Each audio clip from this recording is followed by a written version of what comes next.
Card games may seem an unlikely source for English learning, but there are two card games in particular that we have always played in English in our family. The first is a card game that children can play from an early age and is simply called Fish. The game is played with a pack of 52 cards and each person gets dealt 7 cards.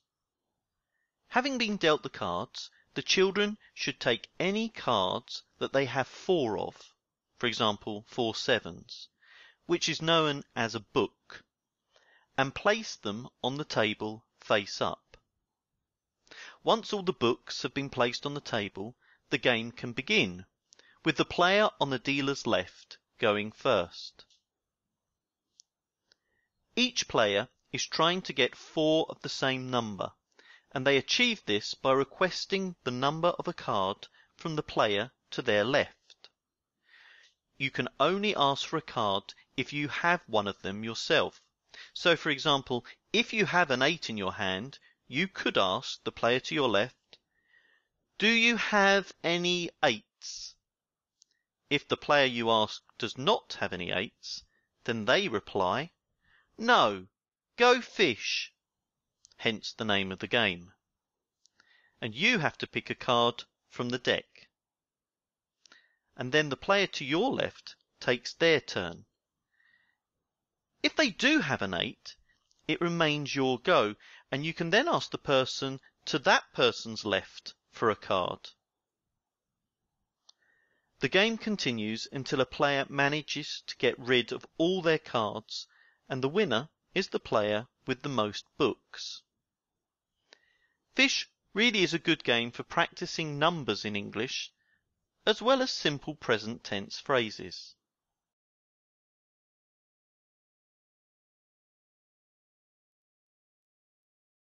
Another great card game for natural English learning, which is also great for arithmetic skills, is the game of cribbage, also known as crib.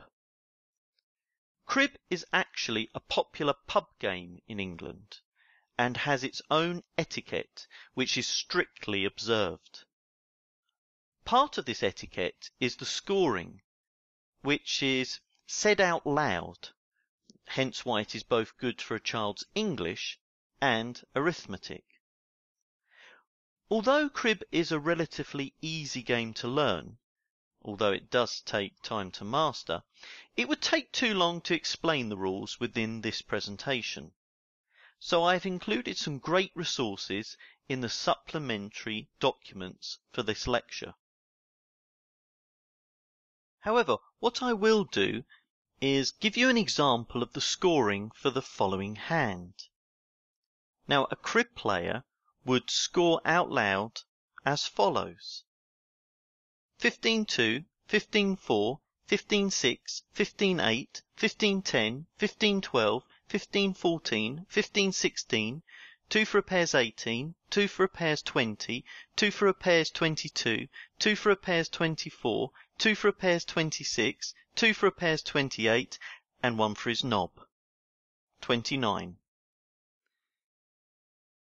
Now that may seem like gobbledygook to you right now, but don't worry, it will make perfect sense once you have read the rules. That's actually the top scoring hand that you can get in crib, 29. And as you can see, as well as being good for English in terms of counting in English, it's also good for your child's arithmetic. Thank you.